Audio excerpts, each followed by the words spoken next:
Lana Scott Lighthouse. So I'm going to tell y'all a story.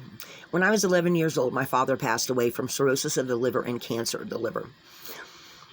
He was with us one day, went into the hospital, and I never saw him again till his funeral.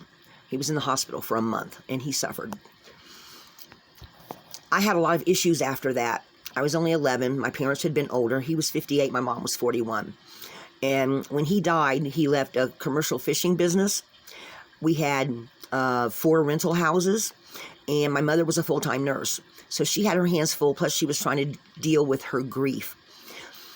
I did not know I had ADHD at the time. I didn't find out exactly what I had till actually my first 2 children were diagnosed with it, because it was kept from me. It was never told to me. And when I went back and saw my doctor that I'd had for years on and off, I found out that's what I had. Suddenly my whole world changed, and actually for the better, because then I had a name for why people treated me differently. But what my point is that I wanted to make was that my mother, because I was having trouble, I guess, dealing with the grief, my father being there one day, next day, a month later, I'm going to his funeral. I never went to the hospital to see him. And my mother, because of my depression and some acting out things that I was doing, I even attempted suicide at 11 years old. Yes, I did. And my mom took me to the local Gulf Coast Mental Health Association, which was in Gulfport, Mississippi at the time. They call it Pine Hills now. But I met a wonderful psychologist named Dr. Fox. I was never put on medication. Psychologists don't do that. They're the ones that people say go see a psychiatrist. Well, a psychiatrist is the one that counsels you and puts you on the couch, so to speak. A psychologist helps you figure out why you do what you do. Dr. Fox, Roger Fox, I will never forget him. He was also ADHD, so he totally understood. He knew how to deal with children, and I saw him on and off for years till he retired and moved to Albuquerque, New Mexico. And I'm sure he's passed away by now, because I was only 11 and he was already in his 40s. But he was a wonderful man, and he never put me down. He always would ask me, why? Why do you think? Why did this? Why that? So that has been part of my upbringing, of asking why. And as I become more attuned to my spiritual gifts and my spirit guides and angels, the more I go, well, why? And why right now is becoming a big thing for me. So maybe it's part of the downloads that the angels have been giving me and the universe is giving me, because we're all going through that this time of year. April and May and June are the biggest downloads of the year. And they set the tone, kind of, sort of, where the planets go and everything for the next year. But what I wanted to say was, when you go through trauma, and I know this is my own personal story, and like I said in the earlier video, you can do it 2 ways. You can sink down into the depths of despair and let it ruin your whole life, or you can suffer, find healing and hope, and pull yourself out of it. Medication, counseling, whatever you have to do. And a whole new world opens up for you when you do that. Because if you learn to heal yourself, you can help others to heal. I'm a healer, and I have lots of healing gifts. You have to have your boundaries, and you have to use your discernment.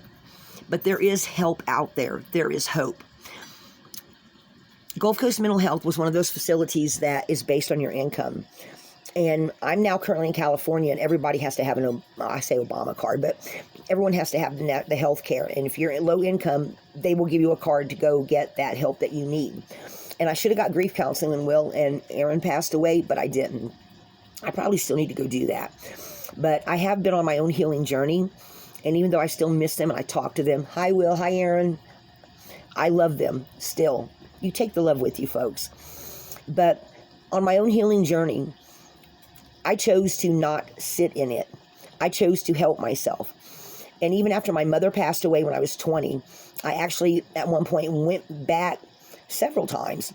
When I lived in Florida, I went to the mental health place over there and got counseling for a while and on medication. And I haven't done it here, but there's times when I say, maybe I should go get some more counseling. So, folks, there's ways out there to heal yourself. Please don't let trauma debilitate you. I don't care what you've gone through. There is hope and there's help out there if you look for it. Let it become something that helps you to heal yourself and heal others around you. That is part of a healer's job.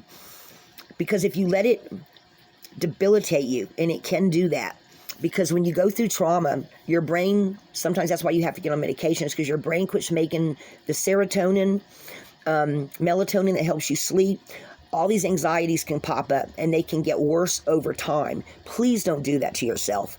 So today's message is, please work on healing yourself if you need it. If you've been in an abusive relationship, if you've lost a loved one through sudden death, if you have gone through emotional abuse and physical abuse, someone's, and I hate to say the R word, but if you've been raped, or if you've been had a long-term relationship with a narcissist who's got you thinking that everything you think is wrong, every decision you make is wrong, or you have those friends around you that they're frenemies, that you think, they'll go, are you sure that's the dress you want to wear? Because they know you look good and they don't want you to look good.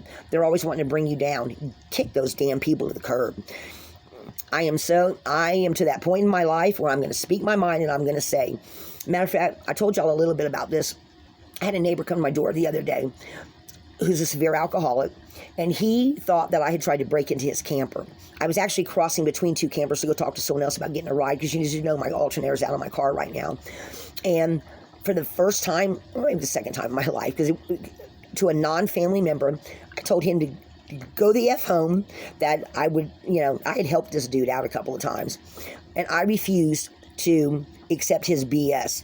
And for the first time, I stood up for myself in a very loud, bold way.